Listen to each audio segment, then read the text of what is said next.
Good morning, guys. Today we're going to be going over Throne of Eldraine. It's the first time we were introduced to the collector booster, and this is what those collector booster packs looked like.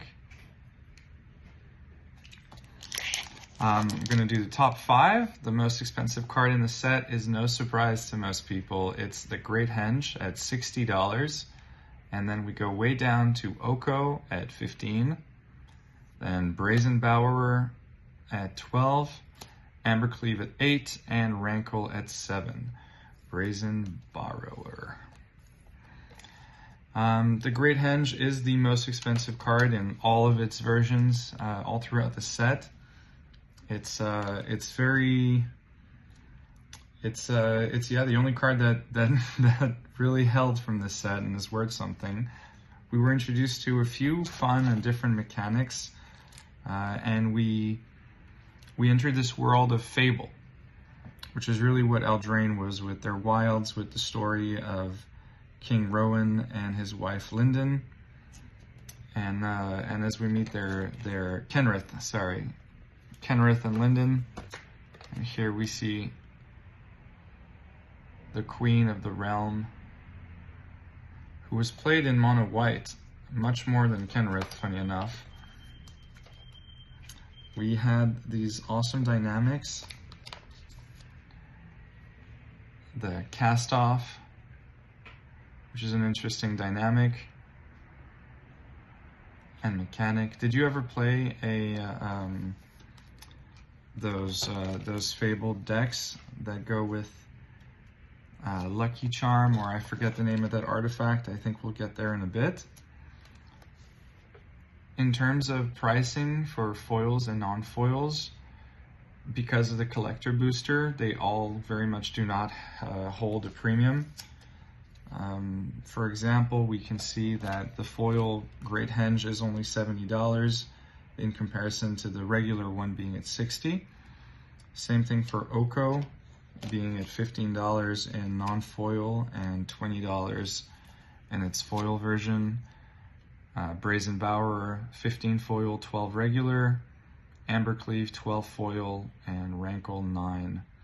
So maybe $1 or $2 extra than the non-foil version, and this is, to me, a big turning point in Magic. It's when I think it all kind of went downhill, and I'm really upset with the direction in which we went, where we entered this flashy era of a million different artworks and extended arts and all that stuff, and mostly none of them being worth anything. From this point on, Wizards had to keep on finding new ways to get people, I guess, interested in opening the product and spending their money. So every time they had a new version after this, a new form of showcase, new showcase cards, new art, until we eventually got to today's lottery, which is the serialized numbered cards, and some that even have their own art, like we saw in March of the Machines with the Praetors, 5 Praetors that are numbered, that have their own art. Truly a shame, I find. I'm going through this set a little fast because we have a lot of cards, 269, and then we have to go over all the variants. This is the foil set. I'm showing Bonecrusher Giant because it was very played in a whole bunch of sets, and probably one of the most popular cards. Do you remember that sacrifice deck that was played with the companion from Ikoria? I forget his name right now. But yeah, you had the black, green, and red sacrifice deck, which saw a lot of play. And I even saw the Ironcrag feat when Ugin was in standard with it, where they tried to play it as much as possible. There was also that red counter. It must be in Kaldheim. Yeah, in Kaldheim. In Kaldheim, we saw that Trickster counter, which was played to get Ugin on turn 2, or massive creatures, which is quite interesting. Robber of the Rich and Rimrock Knight, very heavily played in mono red. with, of course, Torbran, Thane of Redfell. I like the tribes that we got to see in this set. We had our dwarves, we had our fays, we had our humanoids. Yeah, here we have human peasant, innkeeper, played with in that +1/+1 counter deck, which is very popular. And of course, Gilded Goose. This is fun. I like the idea of the fables. I think they're very enjoyable. And I love the fact that we entered this world. I think the art is different. It's very playful to me and fun. Here we have Once Upon a Time, which was banned, I think, almost immediately after release because it saw too much play. Then we have Questing Beast, the card that does everything. I don't think it's been a meme by now. No one can remember all of its attributes. Vigilance, Death Touch, Haste. Can't be blocked by creatures with power 2 or less. Combat damage that would be dealt to creatures you control can't be prevented. Wow. Yeah, half of it I forget. And then you can just hit the planeswalkers if it deals to a creature. It's insane. I'm surprised that actually Questing Beast is not more expensive for being a card that is so overpowered, at least to me. I remember Yorvo also being in some of these counter decks. I enjoyed seeing giants in all the tribes. There were a lot of to me it was a very fun and mixed format. We had Dance of the Mance decks, I remember Doom Foretold decks, I remember the Rogues would drown the lock, of course Escape of Eldraine, that was played in that, I wish I remembered the name of that deck.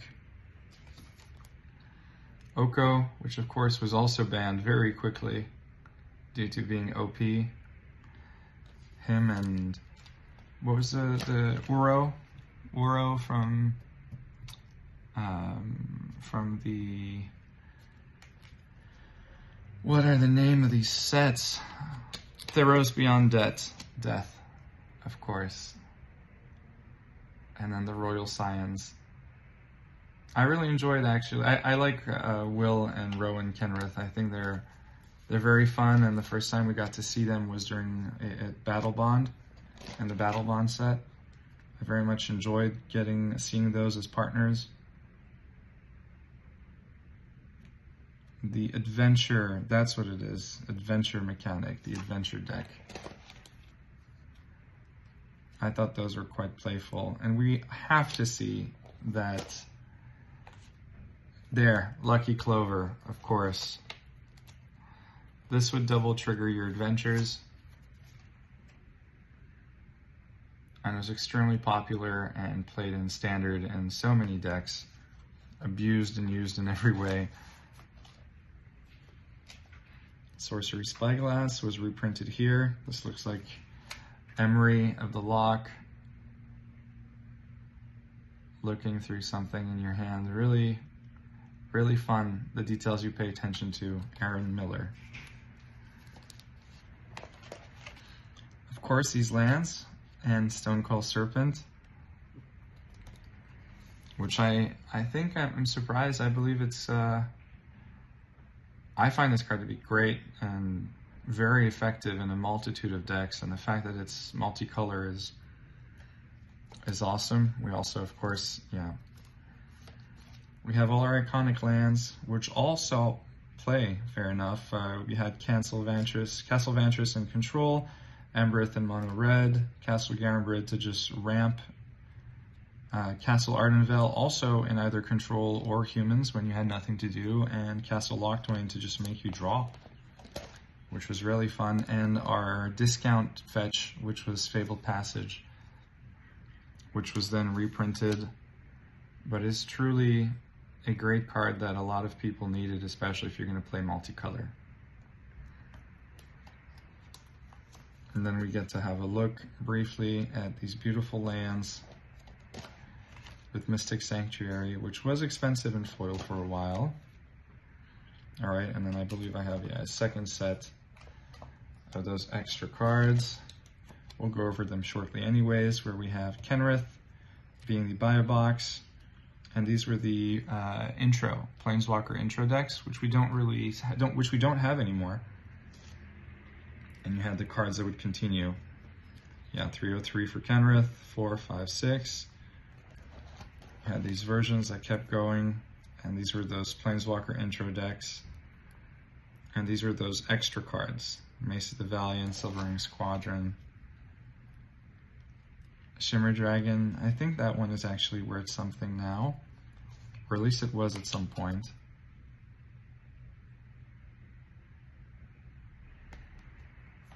Which is a fun card. I opened a fair amount of Eldraine, and then we had those commanders, yep, that you could also open in a collector pack, followed with all of our tokens. They're quite nice. It's a to me, very fun and pretty set to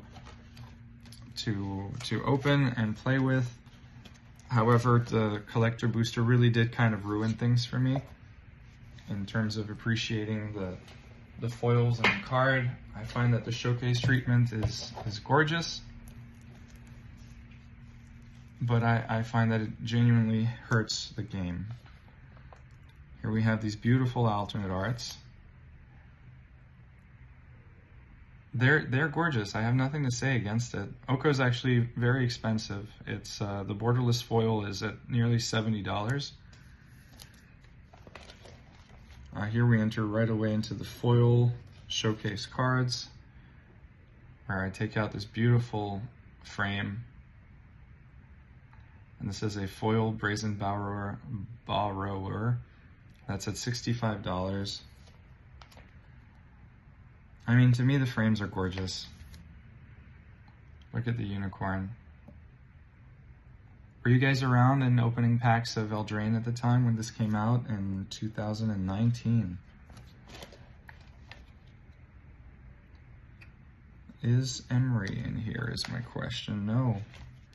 Emery is only as an extended art, that's why. Murderous Rider had a lot of speculation on it. Originally, the foil version was almost at $50 before falling to where it is today.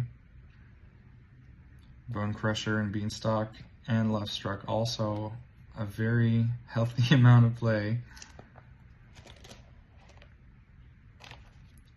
But yes, the art on these is stunning. And all the people involved in that aspect is, they did an amazing job to sell us that Fable feel. I felt like I was walking into one of the Grimm Brothers' stories. And now we enter the extended art foils and then the extended arts non-foils. Yeah, I did not have a format back then on how to classify them or put them together. Here we had, this is the first time we saw extended art frames with Emery. Emery is actually the 6th most expensive card in foil at $50. We then also had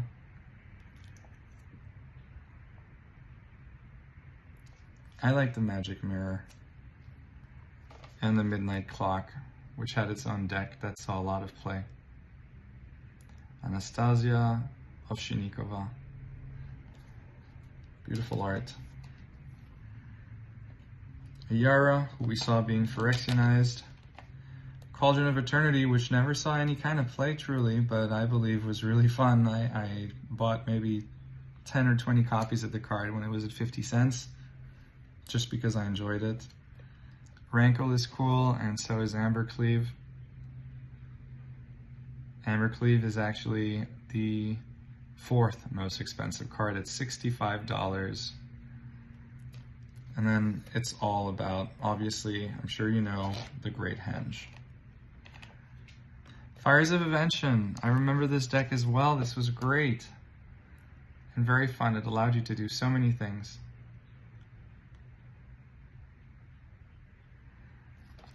For 4, you'd have to just be able to play so many things.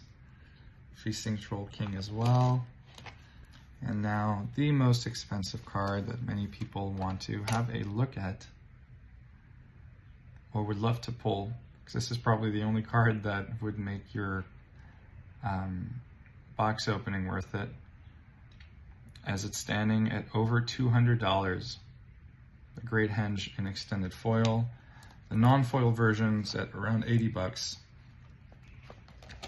And because this is the first time that we saw extended arts, a few of them, and they were hard to pull, genuinely hard to pull, a few of them actually hold a decent premium.